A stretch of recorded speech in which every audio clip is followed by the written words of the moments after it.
ਅਗਲੀ ਜਿਹੜੀ ਹਰਜੋਤ ਸਿੰਘ ਜੀ ਖਬਰ ਉਸ ਦੇ ਉੱਤੇ ਨਜ਼ਰ ਮਾਰਦੇ ਜਾਈਏ ਤਾਂ ਇੱਕ ਮਾੜੀ ਖਬਰ ਆ ਰਹੀ ਆ ਇੰਡੋਨੇਸ਼ੀਆ ਤੋਂ।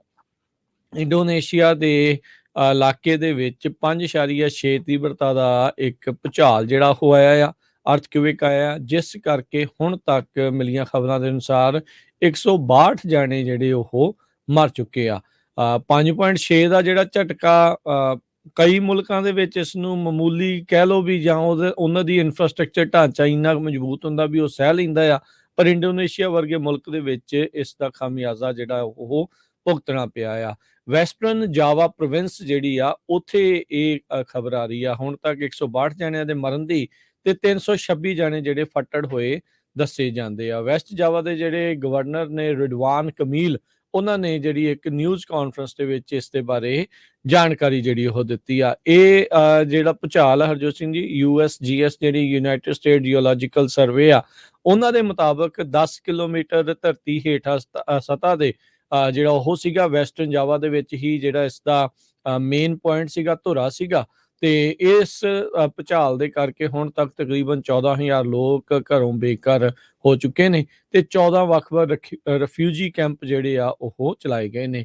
2300 ਤੋਂ ਵੱਧ ਘਰ ਜਿਹੜੇ ਉੱਥੇ ਸੀਗੇ ਉਹ ਡੈਮੇਜ ਹੋਏ ਨੇ, ਜਿਨ੍ਹਾਂ 'ਚ 4 ਸਕੂਲ, 52 ਘਰ ਜਿਹੜੇ ਆ ਉਹ ਪੂਰੀ ਤਰ੍ਹਾਂ ਹੀ ਜਿਹੜੇ ਉਹ ਕਹਿੰਦੇ ਨਸ਼ਟ ਆ ਉਹ ਹੋ ਚੁੱਕੇ ਨੇ। ਸੋ ਬਹੁਤ ਭਿਆਨਕ ਜਿਹੜਾ ਇਹ ਭੂਚਾਲ ਹਰਜੋਤ ਸਿੰਘ ਜੀ ਉੱਥੇ ਆਇਆ ਆ ਤੇ 162 ਜਣਿਆਂ ਦੀ ਹੁਣ ਤੱਕ ਮੌਤ ਹੋ ਚੁੱਕੀ ਆ।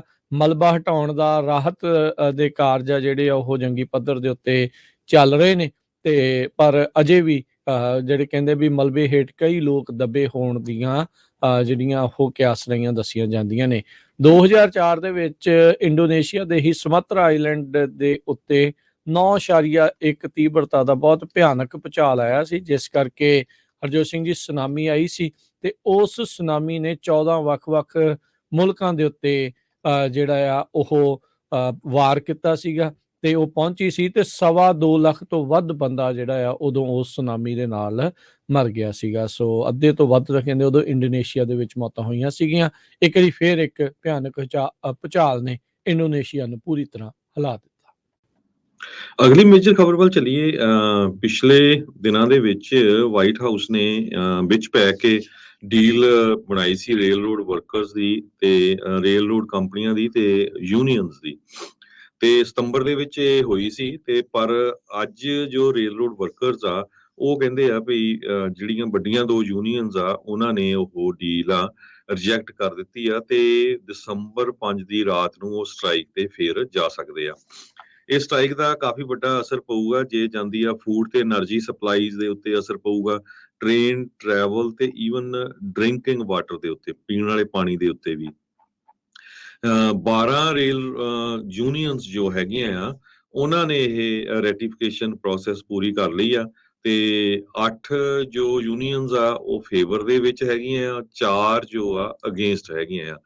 ਸੋ 4 ਯੂਨੀਅਨਸ ਇਹ ਕਹਿ ਰਹੀਆਂ ਵੀ ਅਸੀਂ ਜੋ ਬਿੱਲ ਹੈਗਾ ਆ ਉਹ ਨਹੀਂ ਉਸ ਨੂੰ ਮੰਨਾਂਗੇ। ਸੋ ਕਹਿੰਦੇ ਕਾਫੀ ਚਾਂਸ ਲੱਗਦੇ ਹੈਗੇ ਆ ਇਹ ਸਟ੍ਰਾਈਕ ਤੇ ਚਲੇ ਜਾਣ। 2 ਯੂਨੀਅਨਸ ਜਿਨ੍ਹਾਂ ਨੇ VOTING ਰਿਜ਼ਲਟ ਅਨਾਉਂਸ ਕੀਤੇ ਹੈਗੇ ਆ ਟਰਾਂਸਪੋਰਟੇਸ਼ਨ ਡਿਵੀਜ਼ਨ ਦੇ, ਉਹਨਾਂ ਨੇ ਇਹ ਕਿਹਾ ਵੀ air rail transportation union smart TD ਜਿਹੜੇ 28,000 ਕੰਡਕਟਰਸ ਤੇ ਬ੍ਰਦਰਹੁੱਡ ਆਫ ਲੋਕੋਮੋਟਿਵ ਇੰਜੀਨੀਅਰਸ ਨੂੰ ਰਿਪਰੈਜ਼ੈਂਟ ਕਰਦੀ ਆ, ਜੋ ਕਿ 24,000 ਦੇ ਕਰੀਬ ਇੰਜੀਨੀਅਰਸ ਆ, ਉਹ ਇਹਦੇ ਨਾਲ ਨੈਗੋਸ਼ੀਏਟ ਨਹੀਂ ਕਰਨਗੇ। ਸੋ ਕਾਫੀ ਜਿਹੜਾ ਆ ਇਹਦਾ ਭੰਬਲ-ਭੂਸਾ ਹੈਗਾ। ਸੋ ਲੁਕਰੇਟਿਵ ਕਹਿੰਦੇ ਡੀਲ ਸੀ, ਬੜੀ ਚੰਗੀ ਡੀਲ ਦਿੱਤੀ ਗਈ ਸੀ ਉਹਨਾਂ ਨੂੰ।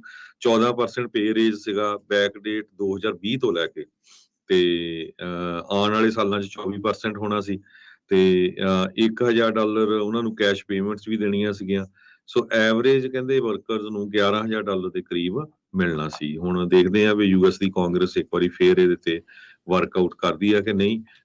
ਜੋ ਮਾਰਟੀ ਵਾਲਸ਼ ਆ ਲੇਬਰ ਸੈਕਟਰੀ US ਦੇ, ਉਹਨਾਂ ਨੇ ਇਹ ਕਿਹਾ ਵੀ ਅਸੀਂ ਨੈਗੋਸ਼ੀਏਸ਼ਨ ਦੇ ਵਿੱਚ ਪੂਰੀ ਤਰ੍ਹਾਂ ਹੈਲਪ ਕਰਾਂਗੇ ਤਾਂ ਕਿ ਜਿਹੜੀ ਇਹ ਸਟ੍ਰਾਈਕ ਆ ਇਸ ਨੂੰ ਟਾਲਿਆ ਜਾ ਸਕੇ। ਜੀ ਬਿਲਕੁਲ। ਦੇਖੋ ਕੀ ਜਿਹੜਾ ਹਰਜੋਤ ਸਿੰਘ ਜੀ ਹੁੰਦਾ ਆ, ਉਦੋਂ ਵੀ ਕਿੰਨੀਆਂ ਹੀ ਯੂਨੀਅਨ ਸੀ, ਉਦੋਂ 2 ਯੂਨੀਅਨ ਆਨਾਕਾਨੀ ਜਿਹੜੀਆਂ ਉਹ ਕਰਦੀਆਂ ਸੀਗੀਆਂ। ਲੱਖ ਕੁ ਬੰਦਾ ਉਹਨਾਂ ਦੇ ਯੂਨੀਅਨ ਦੇ ਅੰਡਰ ਸੀਗਾ ਤੇ ਉਦੋਂ ਉਹਨਾਂ ਨੇ ਆਪਣੀ ਗੱਲ ਜਿਹੜੀ ਉਹ ਮਨਵਾਈ, ਪਰ ਅਜੇ ਵੀ ਉਸ ਡੀਲ ਤੋਂ ਬਹੁਤੇ ਖੁਸ਼ ਨਹੀਂ ਆ। ਸੋ ਦਸੰਬਰ 'ਚ ਇੱਕ ਵਾਰੀ ਫਿਰ ਇਹ ਖਤਰਾ ਬਣਿਆ ਇਕੋਨਮੀ ਦੇ ਉੱਤੇ, ਇਸ ਦਾ ਕਾਫੀ ਭੈੜਾ ਅਸਰ ਪੈ ਸਕਦਾ। $2 ਬਿਲੀਅਨ ਪਰ ਡੇ ਦਾ ਇਕੋਨਮੀ ਨੂੰ ਨੁਕਸਾਨ ਹੋ ਸਕਦਾ ਆ ਜੇ ਇਹ ਜਿਹੜੀ ਹਰਜੋਤ ਸਿੰਘ ਜੀ ਸਟ੍ਰਾਈਕ ਹੁੰਦੀ ਆ। ਅਜੇ ਸਤੰਬਰ ਮਹੀਨੇ ਦੇ ਵਿੱਚ ਇਸ ਦੇ ਡਰ ਖੌਫ ਜਿਹੜਾ ਉਹ ਬਣਿਆ ਪਿਆ ਸੀਗਾ। ਇੱਕ ਚੀਜ਼ ਜਿਹੜੀ ਉਹ ਜ਼ਰੂਰ ਆ, ਸਟ੍ਰਾਈਕ ਨਾ ਹੋਵੇ ਤੇ ਡੀਲ ਬਣ ਜਾਵੇ, ਇਸ ਲਈ ਸਟ੍ਰਾਈਕ ਦਾ ਜਿਹੜਾ ਆ ਡੈਫੀਨੇਟਲੀ ਜਿਹੜਾ ਘੁੱਗੂਆ ਵਜਾਇਆ ਜਾਂਦਾ ਆ ਤੇ ਤਾਂ ਜੋ ਜਿਹੜੀ ਉਹ ਡੀਲ ਬਣ ਸਕੇ। ਦੇਖੋ ਇੱਕ ਇੰਪੋਰਟੈਂਟ ਪਾਰਟ ਹੈਗਾ ਆ ਤੇ ਇਹ ਆਪਣੀ ਗੱਲ ਮਨਾਉਣ 'ਚ ਹਰਜੋਤ ਸਿੰਘ ਜੀ ਇਸੇ ਲਈ ਕਾਮਯਾਬ ਰਹਿੰਦੇ ਕਿਉਂਕਿ ਇਹ ਇਕੱਠੇ ਨੇ। ਇਹ ਇਹਨਾਂ ਦੀ ਯੂਨੀਅਨ ਵੀ ਸਟਰੋਂਗ ਆ, ਅਗਲੇ ਮੰਨਦੇ ਨੇ। ਜੇ ਕੋਈ ਇੱਕ ਪਾਸੋਂ ਸਟ੍ਰਾਈਕ ਦੀ ਆਵਾਜ਼ ਆਉਂਦੀ ਆ ਤਾਂ ਸਾਰੇ ਜਾਣੇ ਉਸ ਚੀਜ਼ 'ਚ ਮੰਨਦੇ ਆ।